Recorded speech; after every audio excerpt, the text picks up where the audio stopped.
no, no, ponemos nuestros nombres. no, esto es totalmente opcional. Prefiero que no ponga porque si no, la otra gente va a pensar que era obligatoria alguna cuestión de esta. Así que no se preocupen. Esto es simplemente para hacer un repaso de lo que rinden el jueves. Bueno, ¿se puede ver el ejercitario? Sí, profe. Bueno, Sí, profe. como lo que se rinde el jueves es el restito que había quedado de biocatálisis, la parte de cinética enzimática y introducción al metabolismo, entonces vamos a comenzar con algunos ejercicios de cinética enzimática. Lo que hice aquí fue juntar nomás. En realidad, la parte del ejercitario 4 que quedó pendiente y los ejercicios del ejercitario 5 que subí hoy. Voy a hacer algunos los más significativos porque tengo tiempo hasta las 6:40 nomás, entonces no da para hacer todo. Bueno, el 37 dice, la siguiente figura comienza numerado 37 porque era la última parte del ejercitario 4. Dice, la siguiente figura corresponde a la representación gráfica de la ecuación de Michaelis-Menten. La forma de la curva obtenida representa. A ver, ¿qué representa la forma de esta curva? La saturabilidad de la enzima. La saturabilidad de la enzima, sí. Vamos a leer las opciones, a ver cuál creen ustedes que es la correcta. Representa A, el cambio de velocidad de la reacción con el transcurso del tiempo a diferentes valores de km. No, profe. No. No es el cambio de velocidad de la reacción en el transcurso del tiempo porque todas son velocidades iniciales. Los valores de velocidad inicial obtenidos en la reacción para diferentes concentraciones de sustrato. Ese sí puede ser, profe. Ese sí puede ser. Eso puede ser, profe. Vamos a ver las otras. Se dice, la variación de la velocidad inicial de reacción a medida que la concentración de sustrato cambia en el tiempo.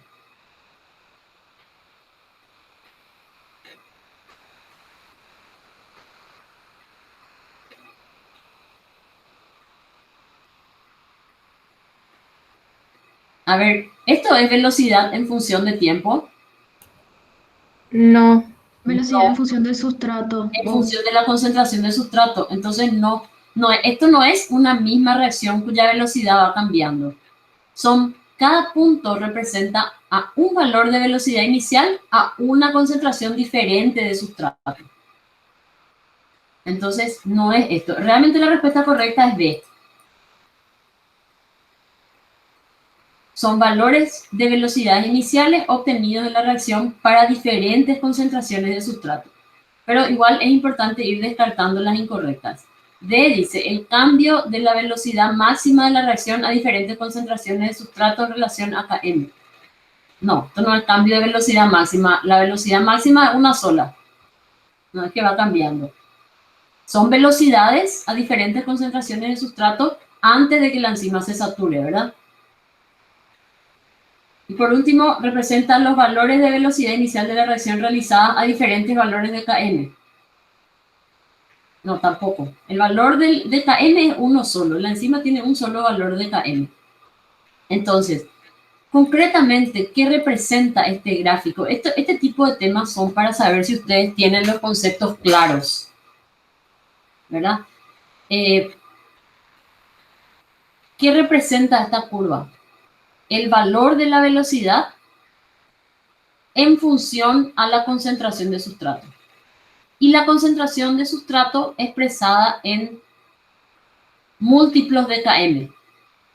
Entonces, cuando el sustrato es igual, cuando la concentración de sustrato es igual a Km, entonces la velocidad es la mitad de la velocidad máxima.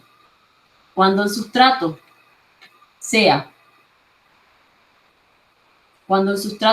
el doble de la concentración de Km, entonces tenemos acá un aumento de velocidad. A medida que la concentración de sustrato va aumentando en múltiplos de Km, la velocidad va aumentando, pero el aumento es cada vez menor. ¿Sí? acercándose siempre a la velocidad máxima. ¿Y por qué el aumento es cada vez menor? Porque la enzima se va saturando.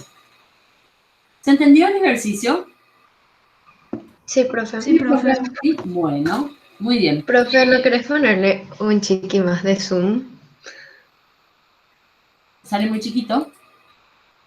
Ahí está, profe. Gracias. Vamos a pasar, vamos a saltar el 38, vamos a hacer después, pero quiero hacer el 39 porque se refiere al mismo gráfico.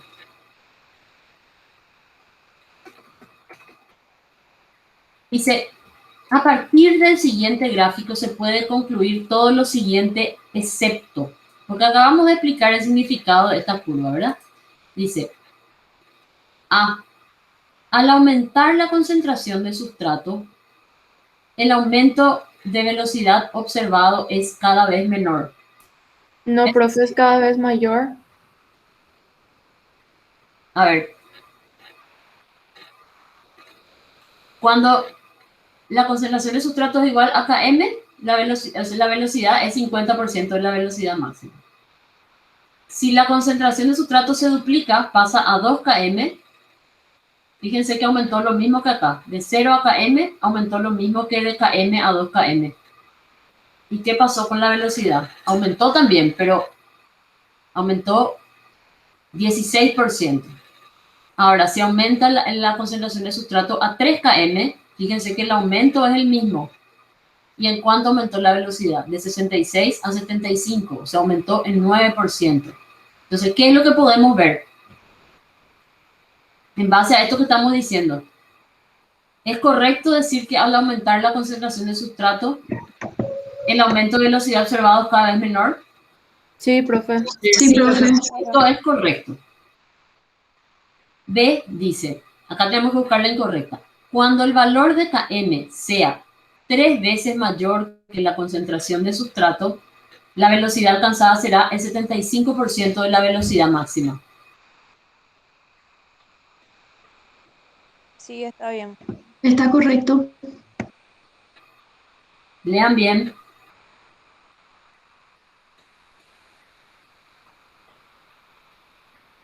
Tres veces mayor que la KM no tiene que ser, profe.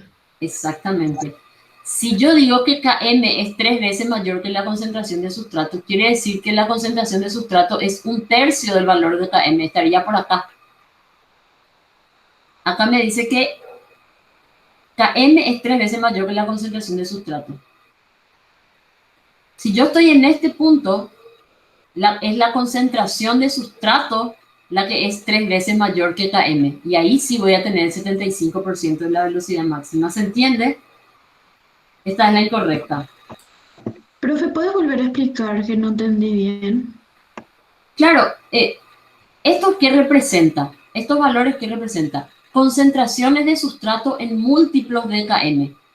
Por ejemplo, si Km vale 10, entonces acá la concentración de sustrato es 10, acá va a ser 2 por 10, 20, acá va a ser 3 por 10, 30. O sea, es la concentración de sustrato expresada en múltiplos de Km.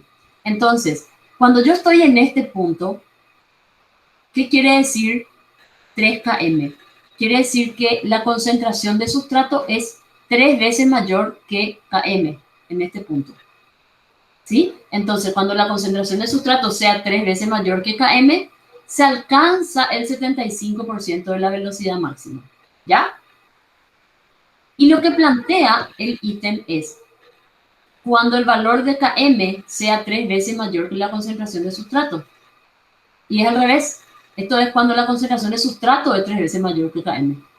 Si Km es 3 veces mayor que la concentración de sustrato, quiere decir que la concentración de sustrato es 1/3 del valor de Km.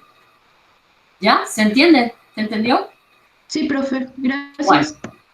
igual vamos a ver las otras, porque las otras tienen que ser todas correctas. A ver, cuando la concentración de sustrato sea el doble del valor de Km, o sea, aquí, el 66% de la enzima estará unida al sustrato. Bueno, Eso está bien también. lo que el gráfico nos muestra es que cuando la concentración de sustrato sea el doble de Km, vamos a alcanzar el 66% de la velocidad máxima. Y eso quiere decir que el 66% de la enzima estará unida al sustrato.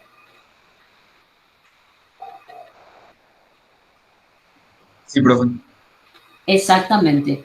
El porcentaje de velocidad máxima que se alcanza es directamente proporcional al porcentaje de la enzima que está unida al sustrato.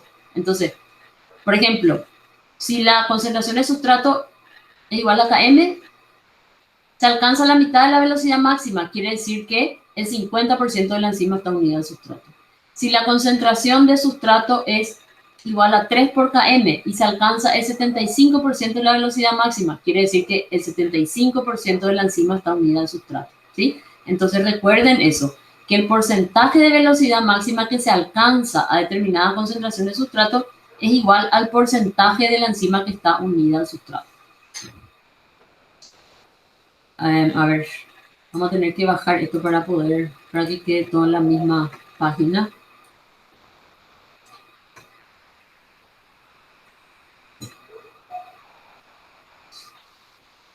El siguiente dice, a una concentración de sustrato igual al valor de Km, la mitad de las moléculas de enzima estarán en forma del complejo enzima-sustrato.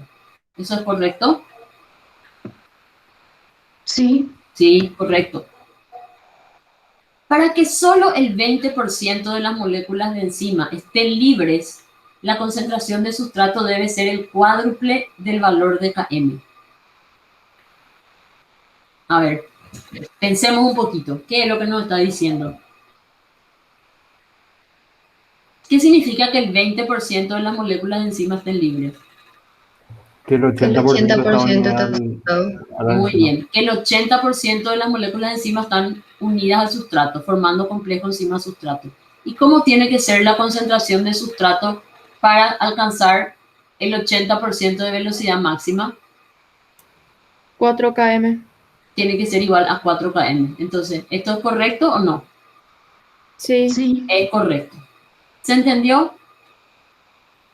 sí, Sí, profe. profe. Fíjense que es un ejercicio para pensar y para analizar el gráfico. Bueno, a ver, bueno, el 38 no pensaba hacer, pero vamos a hacer. Dos rectas con diferentes pendientes que se intersectan en el eje X del gráfico de las inversas de Lineweaver-Burke podrían representar, a ver, dos rectas con diferentes pendientes que se intersectan en el eje X. ¿A qué tipo de... ¿Qué estaría representando esto? Estamos hablando de inhibidores, ¿verdad? Gráficos de inhibición. Profe, ¿no sería uno no competitivo? Si se intersectan en el eje X, es claramente no competitivo. Muy bien. Vamos a mirar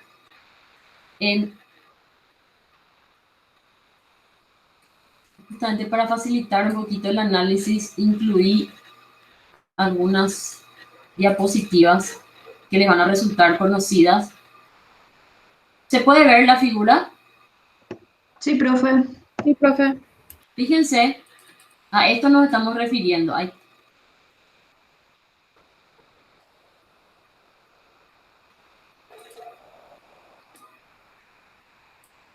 Bueno, entonces, ¿qué tenemos acá?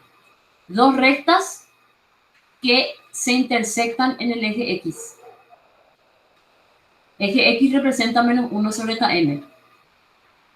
Quiere decir que representa a dos reacciones que comparten un mismo valor de Km. ¿Verdad? ¿Y qué es lo que tienen diferente? La inversa de la velocidad máxima. ¿Sí? ¿En cuál de ellas es mayor la velocidad máxima? ¿En la curva, o sea, en la recta azul o en la roja? La azul. El ¿Eh? azul.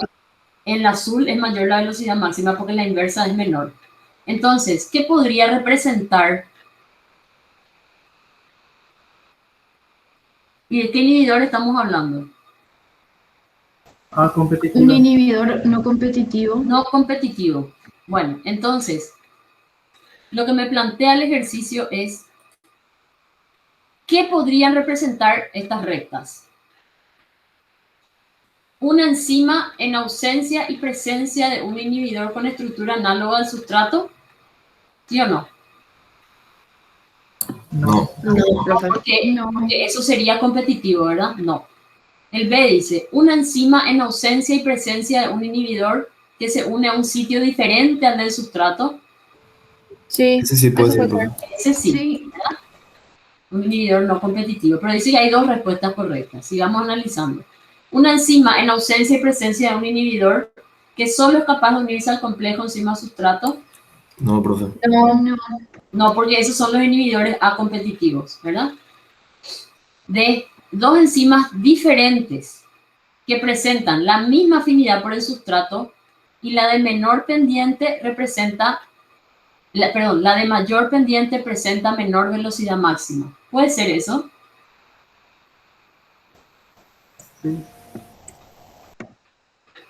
Sí, profe. ¿Podrían ser dos enzimas diferentes?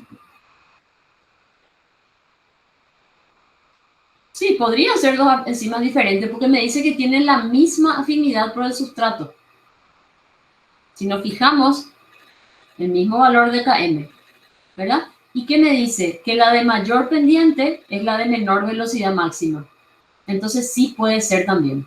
No necesariamente es una misma enzima con y sin inhibidor. Pueden ser dos enzimas diferentes con un mismo valor de Km y cuanto mayor pendiente tiene, quiere decir que menor es su velocidad máxima. Por tanto, esta también puede ser correcta. Obviamente las otras ya no son, ¿verdad? Dos enzimas diferentes que presentan la misma velocidad máxima, no. Dos enzimas diferentes que presentan la misma afinidad por el sustrato y la de mayor pendiente presenta mayor velocidad máxima, tampoco. ¿Se entendió el ejercicio? Sí, profe. Sí, profe. Bueno, a ver.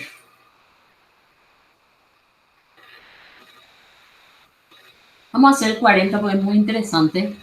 Dice, la droga alopurinol se emplea comúnmente para tratar la gota, una dolencia causada por la acumulación de cristales de ácido úrico en las articulaciones.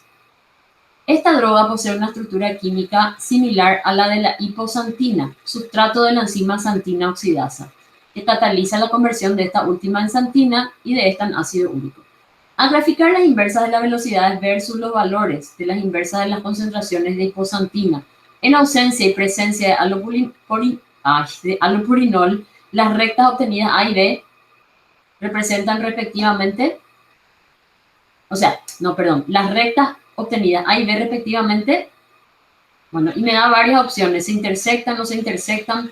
Se está refiriendo entonces a una droga que es el alopurinol. Fíjense que este es un planteamiento complejo, pero describe exactamente, les da toda la información que necesitan. La droga alopurinol se emplea para tratar la gota, bueno, eso no importa, ¿verdad? O sea, sí importa, pero para el ejercicio no. Esta droga posee una estructura química similar a la de la hiposantina, que es el sustrato de la enzima. Entonces, si la droga posee una estructura química similar a la del sustrato, ¿de qué tipo de inhibidor estamos hablando? Competitivo. Muy bien. Y si es un inhibidor competitivo, entonces las rectas, ¿dónde se van a intersectar? En el eje En Y. el eje Y. En el eje Y. En el eje Y. Perfecto. ¿Y cuál va a tener mayor pendiente? ¿La que tiene el inhibidor o la que no tiene el inhibidor? La que tiene el inhibidor. ¿Y cuál es la que tiene el inhibidor? ¿La recta A o la B? La B. La B. Perfecto. Fíjense, este sería el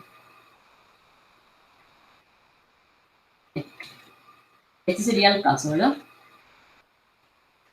Un par de rectas. Esta sería nuestra recta A sin alopurinol y esta sería la recta B con alopurinol. Entonces se intersectan en el eje Y, pero la que está en presencia del inhibidor tiene mayor pendiente, por tanto la intersección con el eje X se acerca al origen. Esto significa, si tiene más pequeño el valor de la inversa de Km, significa que Km es mayor. O sea, más pequeño el valor absoluto. Significa que Km es mayor. Se dio ese ejemplo en clase. Acá está. Fármacos inhibidores competitivos. Justamente el ejemplo que se había dado, ¿verdad? El alopurinol es un análogo de la hiposantina, inhibe competitivamente a la santina oxidasa. Acá se ve cómo tienen estructuras análogas.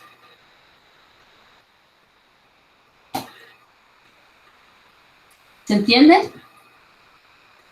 Sí, ¿Podemos pasar? profe.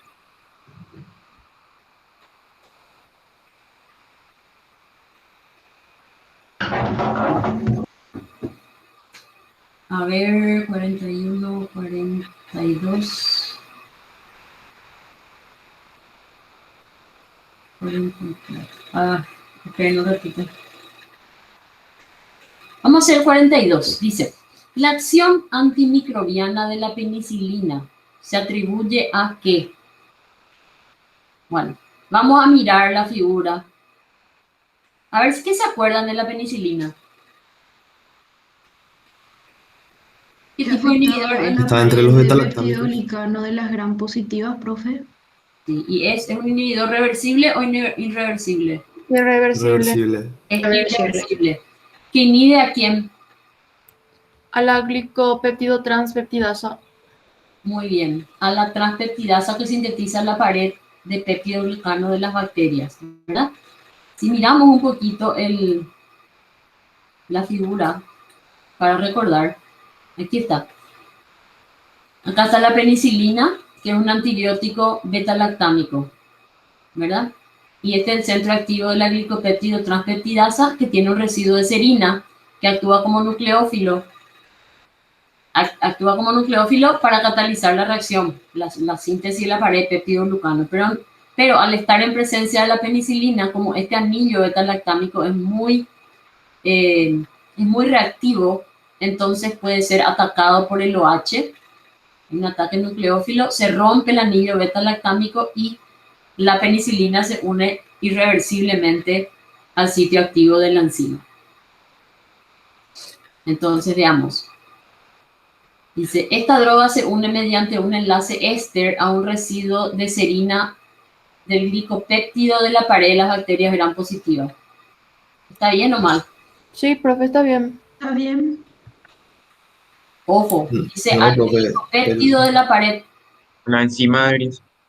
Es a la enzima.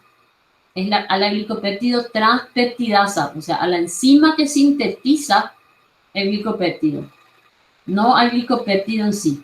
Y algo que es importante, ¿se forma un enlace éster, sí o no? Sí. Se forma Sí, un enlace profe. éster. Bueno. Entonces, no. La penicilina forma un enlace amida con un residuo de serina al glicopéptido en la pared bacteriana. No, profe. No. No es amida y tampoco es glicopéptido, ¿verdad? La penicilina se une mediante un enlace amida al OH del centro activo de la enzima transpeptidasa, no porque dice amida. D. Esta droga se une a través de un anillo beta-lactámico al grupo OH de la serina del sitio activo del glicopéptido de las bacterias gram positivas. Tampoco. Tampoco. La E dice, el OH de la serina del sitio activo de la transpeptidasa rompe el anillo beta-lactámico y forma un enlace covalente con la droga. Eso está Ese bien, sí. profe. Ese está bien. Muy bien. Se forma un enlace covalente, un grupo tipo éster. Perfecto. Vamos al siguiente. La acción analgésica y antipirética del ácido acetil salicílico o aspirina se explican porque, al igual que la penicilina, la aspirina es un inhibidor irreversible. Y vamos a mirar ya lo que hace.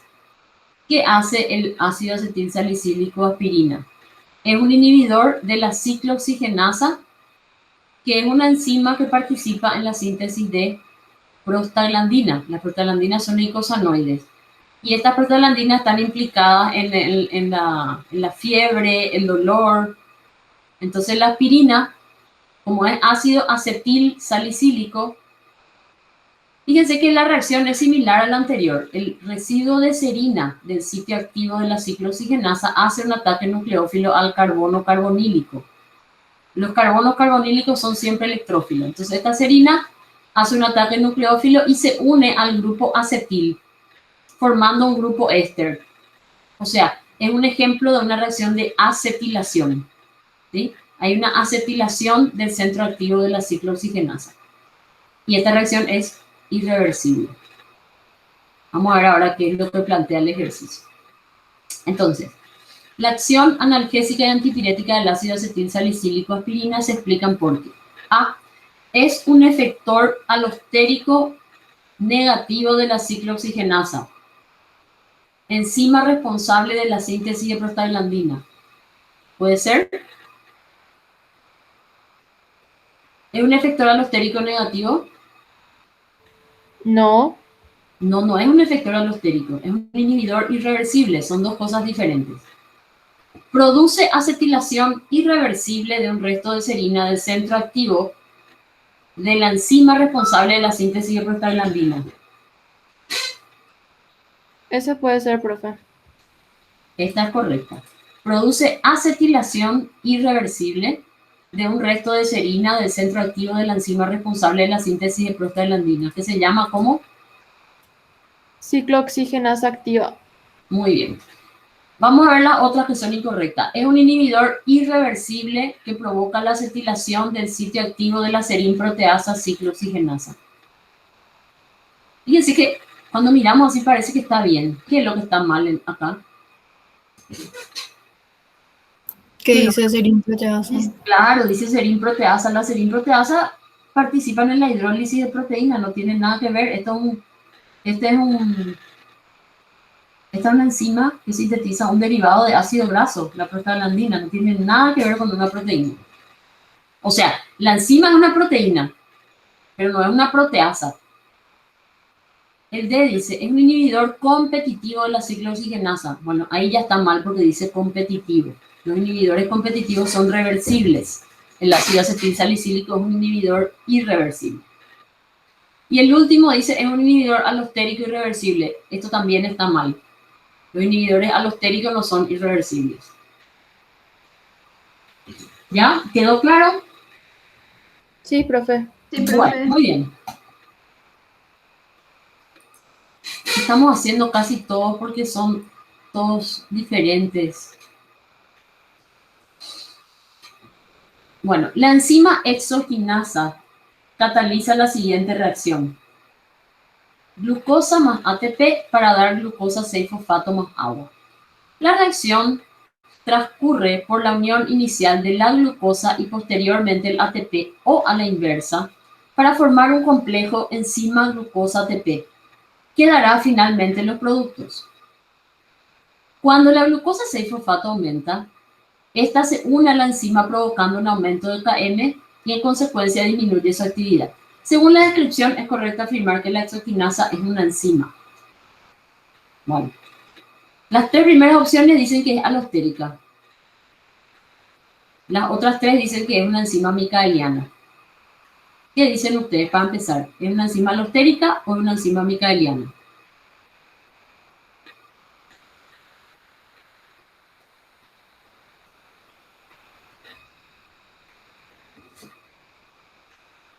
A ver, chicos. Alostérica, profe.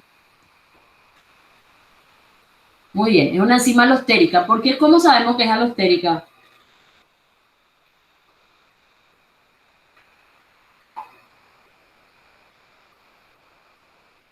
Porque puede formar un complejo enzima glucosa ATP.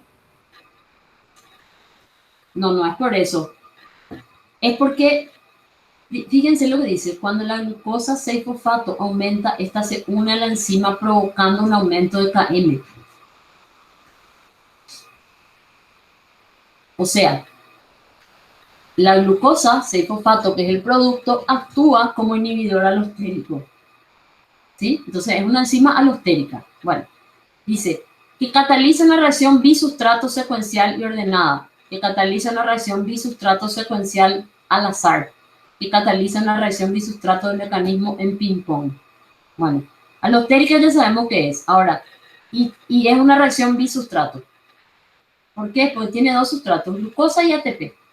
Pero las Profe, reacciones... todas las que son alostéricas luego son bisustratos, ¿verdad? No, no necesariamente, pero pueden ser. Pueden ser. Ahora bien, en este caso, ¿es una reacción bisustrato secuencial o no secuencial?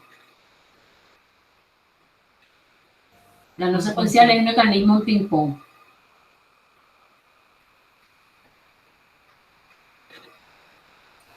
Secuencial, profe.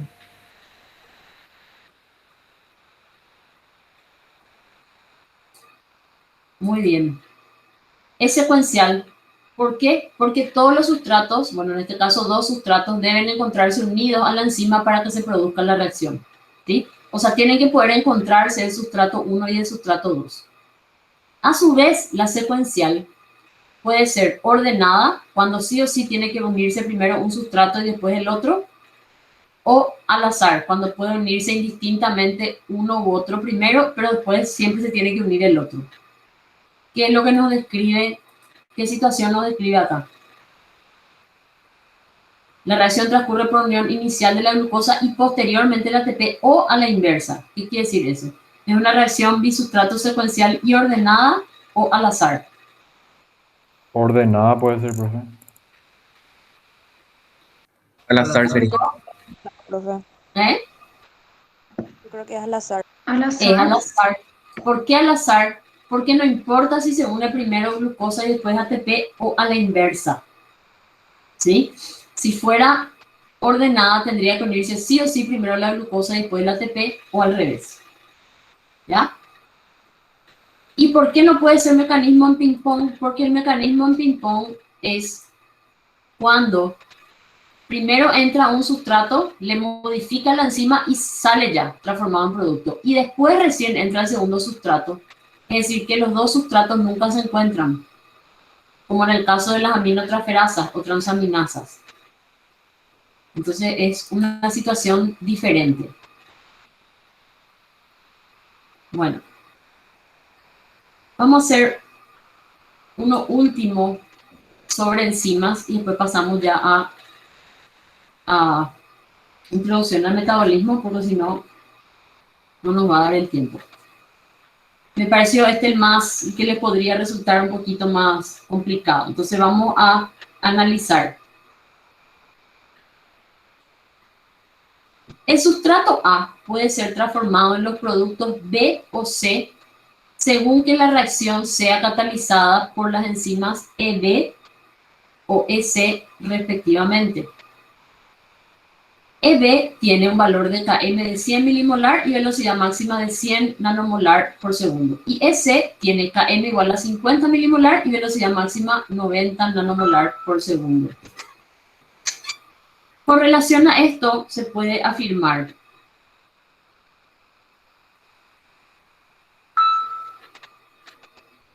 a ver, analicen un poco las opciones.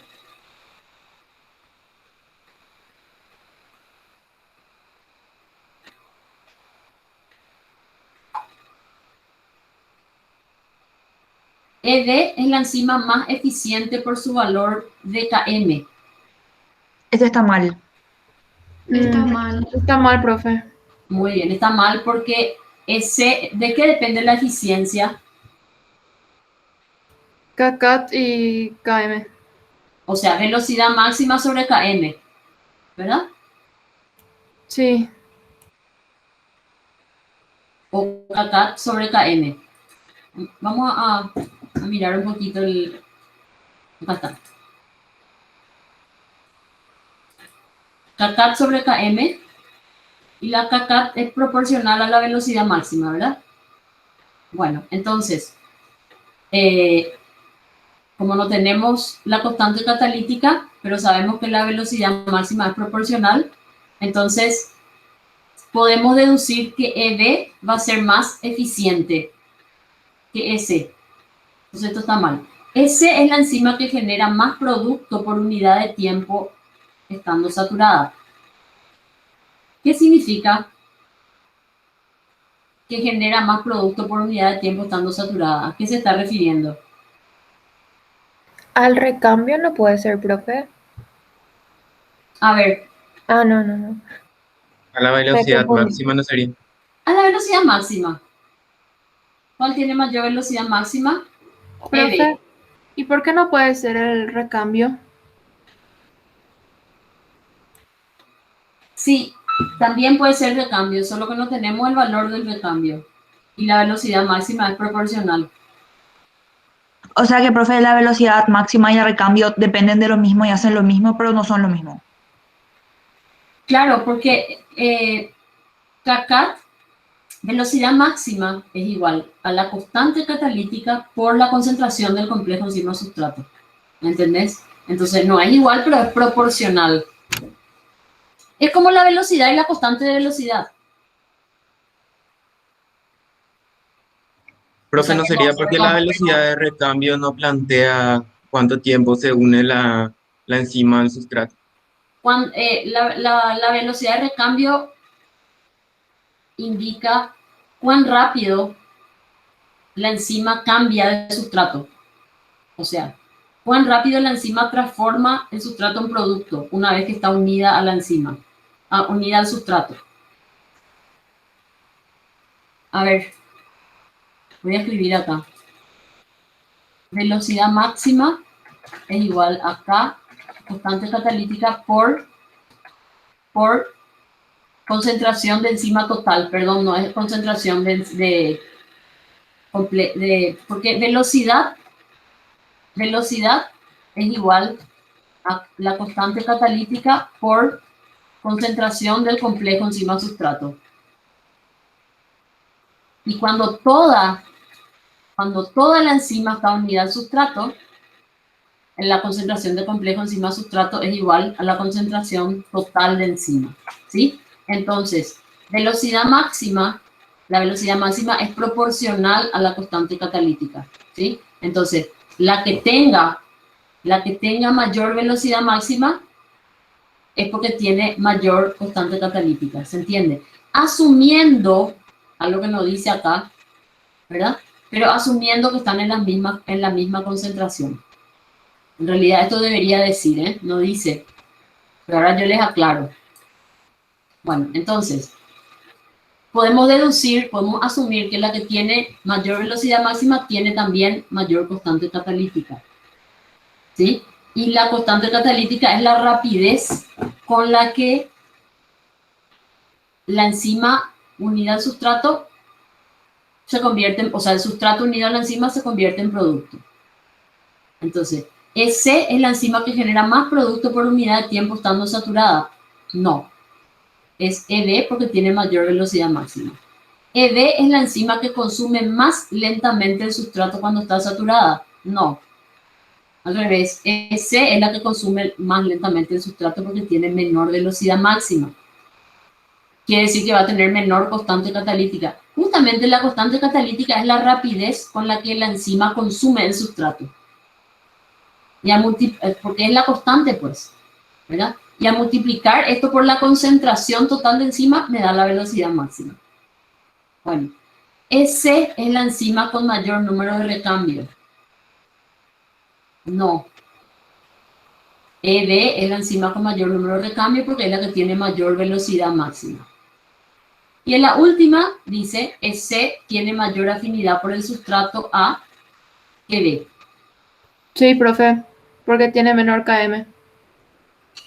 Perfecto, tiene menor KM, por tanto tiene mayor afinidad. ¿Ya? Profe, hay algo que me confundió en el B. Entonces, eso no se refiere a recambio, ¿verdad? A ver, ¿qué es cantidad de producto generado por unidad de tiempo? Eso es velocidad. Es velocidad. La cantidad, o sea, el aumento de concentración de producto por unidad de tiempo o la disminución de concentración de sustrato por unidad de tiempo, eso es velocidad, ¿verdad? Y al decir saturada se refiere a la velocidad máxima, ¿sí? Pero es proporcional a la constante catalítica, que es el número de recambio. ¿Entienden? ¿Se entiende?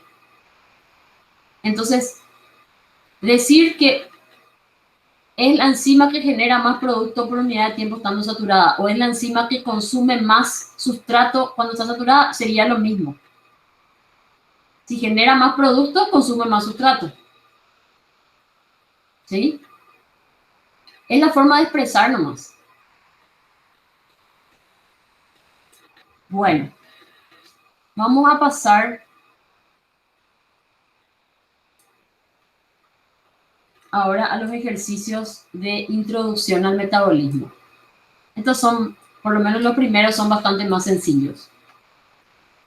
Respecto al catabolismo, la única afirmación totalmente correcta es, bueno, a ver, ¿qué podemos decir del catabolismo? ¿Es convergente? ¿El catabolismo es convergente? Sí, Sí. profe. Sí, ¿Genera cofactores reducidos?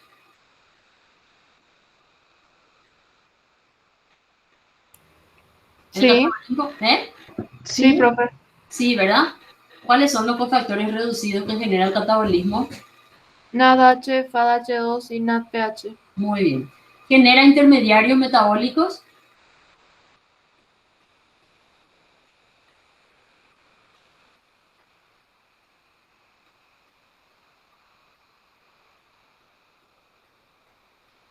¿El catabolismo puede generar intermediarios metabólicos? Sí, claro que sí. A ver, ejemplo. ¿Qué intermediario metabólico puede generar el catabolismo? Piruvato. Piruvato, acetilcoenzima A, muchos intermediarios metabólicos en realidad. Y productos inorgánicos. Esta respuesta es correcta. Productos inorgánicos como CO2, agua, amoníaco. Bueno, ya sabemos cuál es la correcta, pero igual vamos a identificar qué es lo que tienen las otras de incorrecto. Es convergente, genera cofactores oxidados y productos inorgánicos. ¿Qué está mal? Que genera Genera cofactores cofactores oxidados. reducidos. Muy bien. Es incorrecto decir que genera cofactores oxidados. Está compuesto por reacciones oxidativas y de hidrólisis. ¿Eso es correcto? Sí, Sí. Sí, está bien. ¿En ATP? sí, Sí. ¿Y cofactores oxidados? no, Bueno, nuevamente la misma cosa, ¿verdad? Está compuesto por reacciones de reducción y condensación. Eso está mal. Mal. Eso es anabolismo. Es divergente. Bueno, no. No. eso ya le descarta a las dos últimas. Bueno, vamos a saltarnos el 2. profe, perdón, no entendí bien a qué se refiere ahí con intermediarios metabólicos. Intermediarios metabólicos son compuestos intermedios, ¿verdad?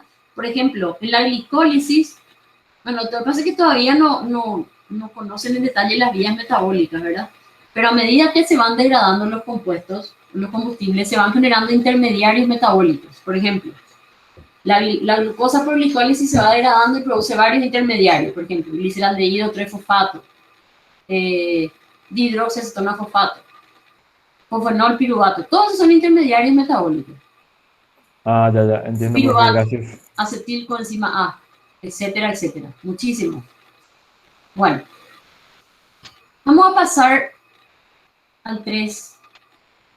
Dice, en la fase monomérica del metabolismo, ¿se acuerdan de las 3 fases del metabolismo? ¿Cuáles eran? ¿Quién me recuerda? A ver.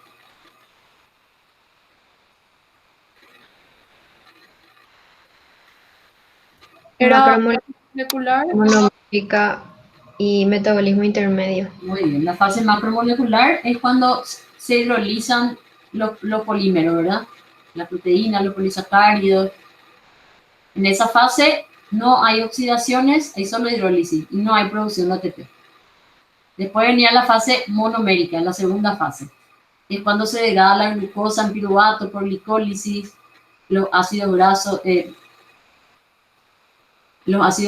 en acetil-CoA y así sucesivamente. Bueno, ¿qué características tiene la fase monomérica? ¿Hay producción de ATP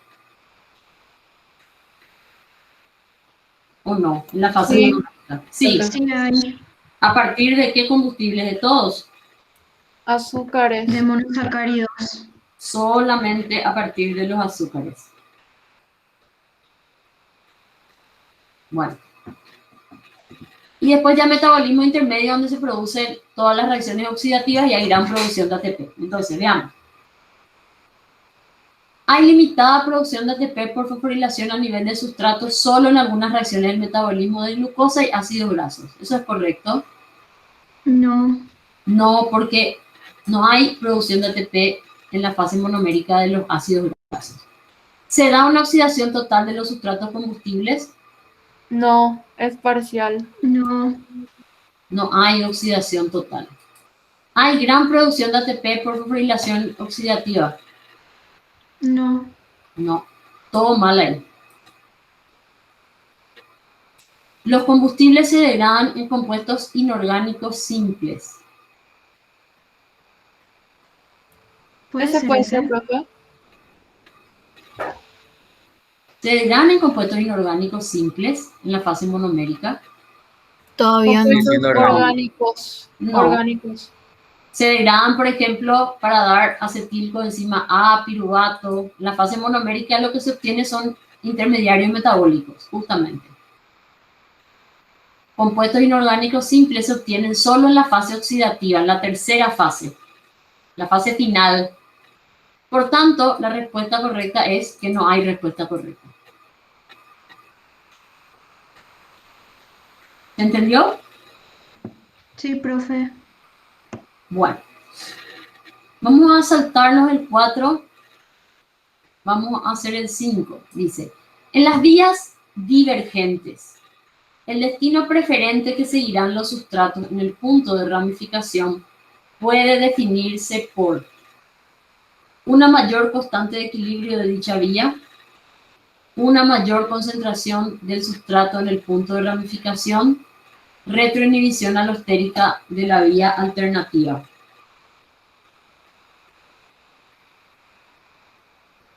A ver.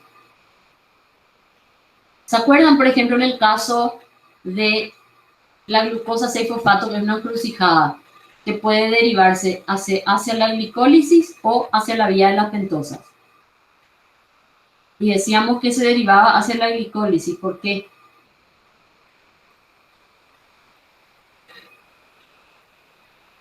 Por la KQ. Por la constante de equilibrio. ¿Y cómo es? ¿Por qué? ¿Cómo es la constante de equilibrio de las primeras dos reacciones de la glicólisis en comparación con la constante de equilibrio de la vía de las pentosas? Es muy alta. Mayor. Es mucho más alta. ¿Sí? Las dos primeras reacciones, o sea, si acoplamos las dos primeras reacciones de la vía de las pentosas, perdón, de la glicólisis, tienen una mayor constante de equilibrio que las primeras reacciones de la vía de las pentosas. Entonces, esa es una de las cosas, ¿verdad? Una mayor concentración de sustrato en el punto de ramificación. Esto va a definir el destino preferente.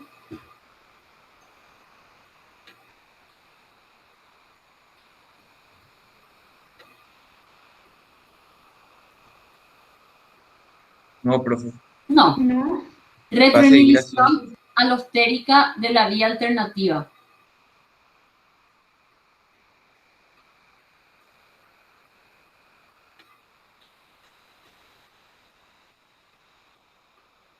O sea, si una vía se inhibe alostéricamente, eso va a determinar qué destino preferente va a seguir el intermediario metabólico. Sí, puede ser, profe. Claro, claro que sí. Si un intermediario, por ejemplo, la glucosa 6-fosfato puede ir hacia la glicólisis o hacia la vía de las pentosas. Si la glicólisis se inhibe por algún motivo, ¿la glucosa se va a ir hacia la vía de las pentosas? Por supuesto que sí. Se va a ir hacia la vía que no está inhibida. Entonces la respuesta correcta es 1 y 3.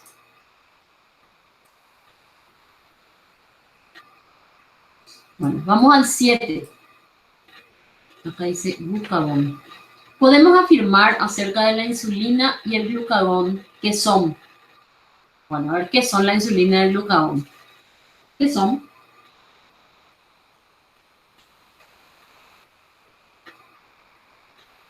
Péptidos. Son hormonas peptídicas, ¿verdad? Son hormonas de naturaleza peptídica. Bueno, son señales extracelulares de origen peptídico, eso está bien. Sí. Sí, Son señales celulares de origen peptídico que actúan sobre receptores de membrana. Actúan sobre receptores de membrana, Sí. ambas. Sí, es raro, parece raro encontrar la respuesta correcta en la primera, ¿verdad? Pero sí. Vamos a ver por qué las otras son incorrectas. Son hormonas que actúan sobre receptores de membrana asociados a proteína G. No, profe. ¿Por qué no? Porque no Tirosina, están quinasa, asociados a no. proteínas G. Claro, el glucagón sí. El glucagón sí. ¿Se acuerdan que vía proteína G activa a la adenilato ciclasa, aumenta el AMP cíclico que desencadena una cascada de fosforilaciones?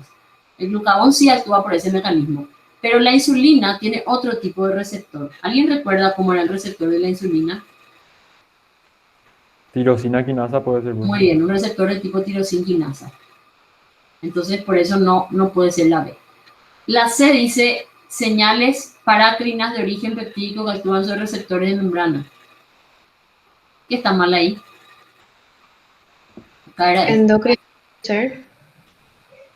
Exactamente. Lo que está mal acá es señales parácrinas. Porque sí son de origen peptídico y sí actúan sobre receptores de membrana.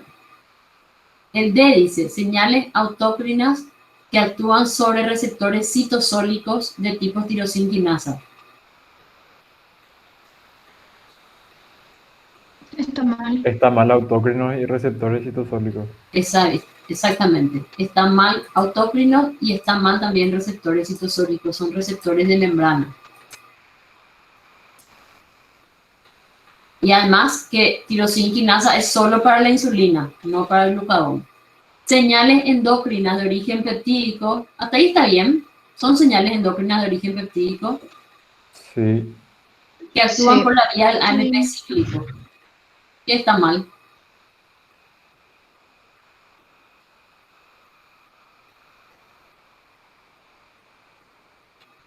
¿Qué está mal acá?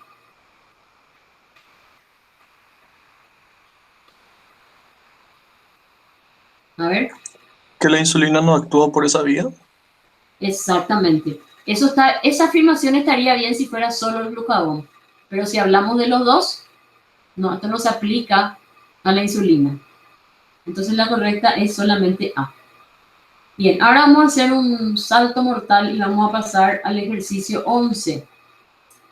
Pero Profe, el 9 tenemos que hacer. el 9 te quería preguntar, profe, si no podía. El 9 tenemos que hacer. El 9 tenemos que hacer. Pero al 9, para que tenga sentido, tenemos que hacerle un cambio. Esta J vamos a cambiar por H.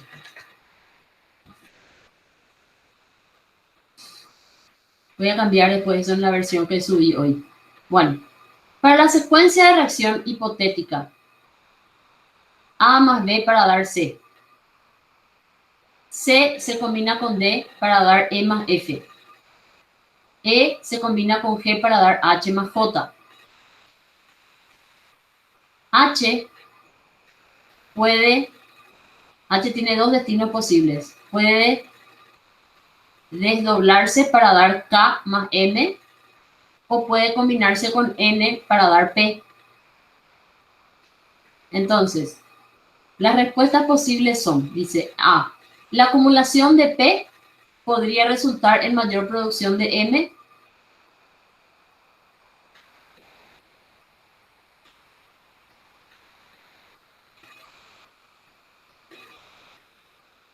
A ver, si P se acumula, vamos a suponer que P se acumula y es un inhibidor alostérico de su propia síntesis.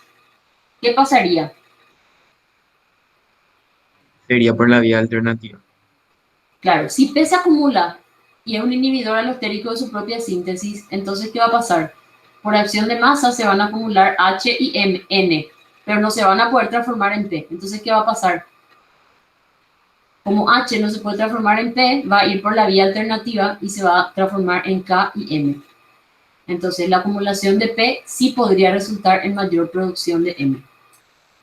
Antes, así como estaba, no tenía mucho sentido, como estaba antes.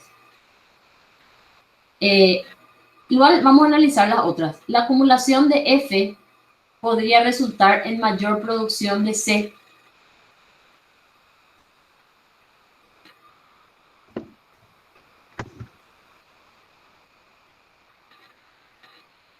La acumulación de F podría Ese resultar puede mayor. estar bien, profe. ¿Eh? Ese puede estar bien. A ver, si fuera una reacción reversible,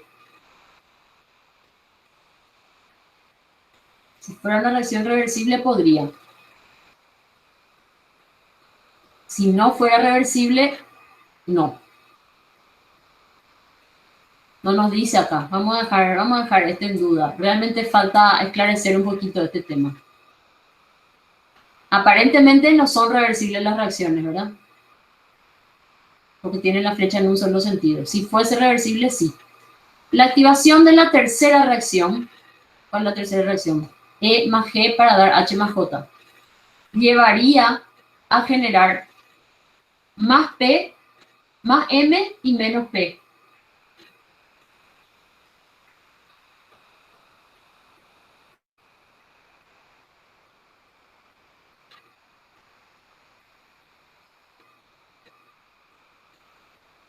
La tercera reacción produce H.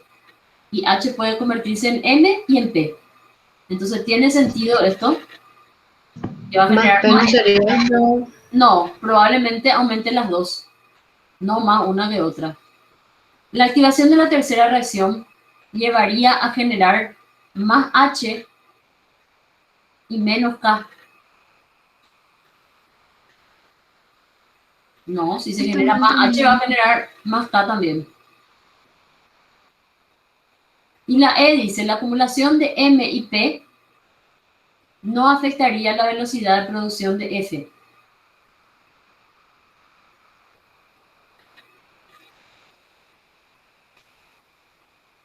Puede afectar si ni una reacción temprana.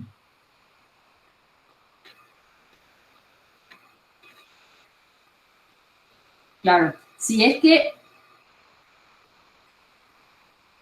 todas estas reacciones son irreversibles,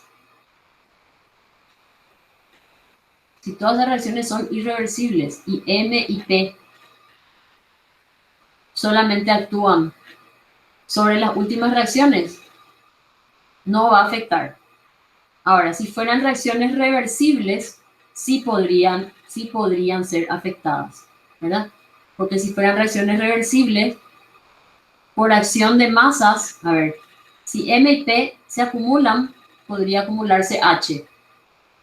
Estamos hablando de si fuera reversible. Si se acumulara H, esto podría hacer que se acumulen E y G.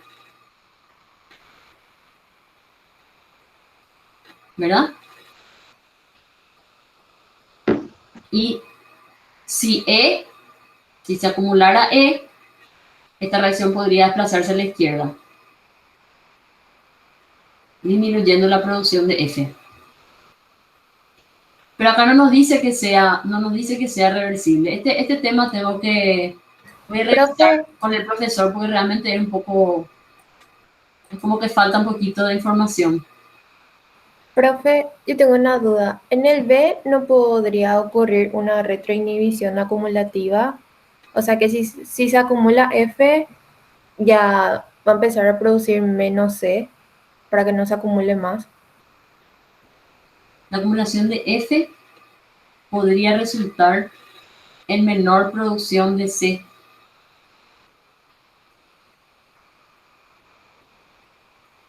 O sea, mi duda es si se refiere a una retroinhibición acumulativa. Por eso es que lo que pasa es que me doy cuenta que falta información acá. La acumulación de F podría resultar en mayor producción de C, podría resultar en realidad en menor producción de C, si fuera un inhibidor por retroalimentación, si F fuera un inhibidor.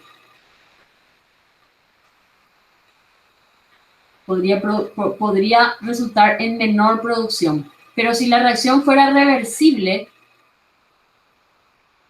la acumulación de F podría aumentar la producción de C. Entonces, falta información. Vamos a dejar pendiente esto. Voy a modificar el tema y voy a volver a subir el ejercitario con información más precisa, porque acá no nos dice si las reacciones son reversibles o no, no nos dice si hay retroinhibición o no, entonces cuesta un poquito tener un razonamiento preciso. Bueno, me quedan 5 minutos, así que vamos a ver, 9, el 11. Acerca de la transferencia de energía entre catabolismo y anabolismo es correcto afirmar. 1. Todos los aceptores de hidrógeno generados en el catabolismo transfieren sus electrones a la cadena respiratoria.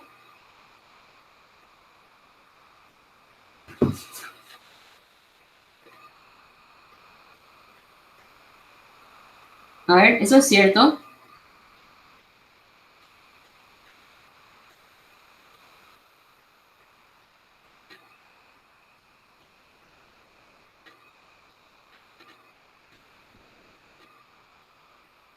A ver, ¿cuáles son los aceptores de hidrógeno generados en el catabolismo? ¿Me recuerdan? A ver, chicos.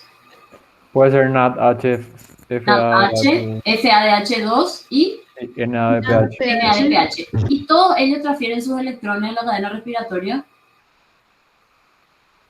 ¿Sí o no? Sí, no sé, No. la verdad. NADH y FADH2, sí. El NADPH no. Entonces no es correcta esta.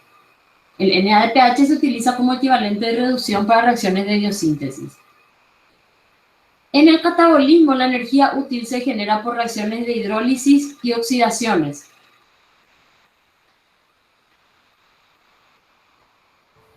Sí, Sí, profe. Sí, de hidrólisis porque pueden ser por hidrólisis de compuestos ricos en energía y oxidaciones. La energía necesaria para las reacciones biosintéticas se incorpora tanto en forma de moléculas ricas en energía como de cofactores reducidos. ¿Eso es correcto?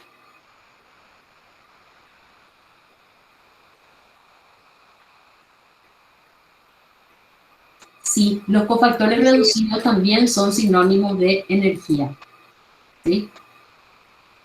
Porque para sintetizar NADPH tengo que oxidar glucosa, se libera energía. Entonces los cofactores reducidos son, como le decía el profesor Ferro, como un cheque que yo puedo cambiar por energía.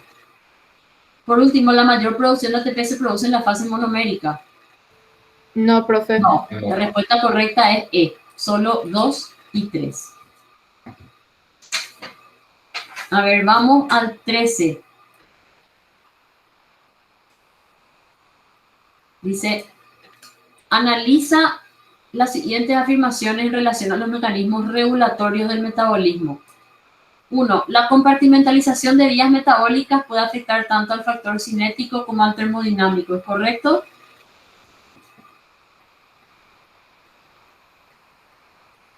¿Sí o no?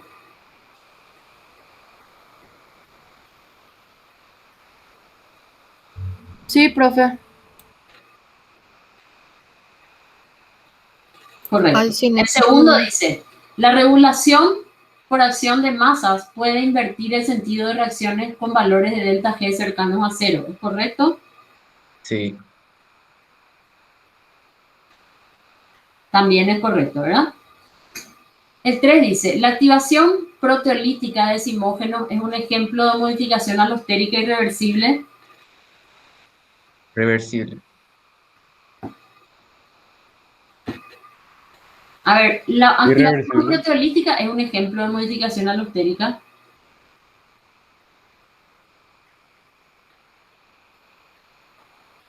No, es modificación covalente, se rompen enlaces peptídicos. No es alostérica. ¿Es irreversible? Sí, es irreversible, no se puede revertir. Perdón, la 1 y la 2 eran correctas hasta ahora. La 4 dice, la modificación covalente por fosforilación siempre conduce al paso de formas inactivas a formas activas de una enzima. No No. necesariamente. No necesariamente. Entonces, las respuestas correctas son 1 y 2. Bueno, y vamos a hacer uno último y después yo me tengo que despedir de ustedes porque... Ay, esto es trampa, no tenía que estar marcado.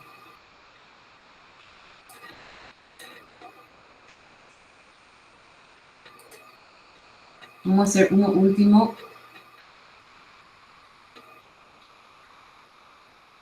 Que quisiera hacer el 16. Dice, los intermedios de señalización de tipo MAP quinasa ejercen efectos. Bueno, ahí tienen que repasar las vías metabólicas. A ver si alguien se acuerda. A mediano plazo activando receptores de tirosina quinasa, a mediano y largo plazo porque activan proteínas RAS, a largo plazo mediante la fosforilación de factores de transcripción, a corto plazo fosforilando enzimas presentes en el citosol, a muy corto plazo actuando como reguladores alostéricos. Acuérdense que la regulación alostérica era a muy corto plazo, la regulación covalente a mediano plazo y la regulación a nivel génico es a largo plazo. ¿En qué estaban implicados estos intermedios de señalización tipo MAP quinasa? Vamos a recordar rápidamente.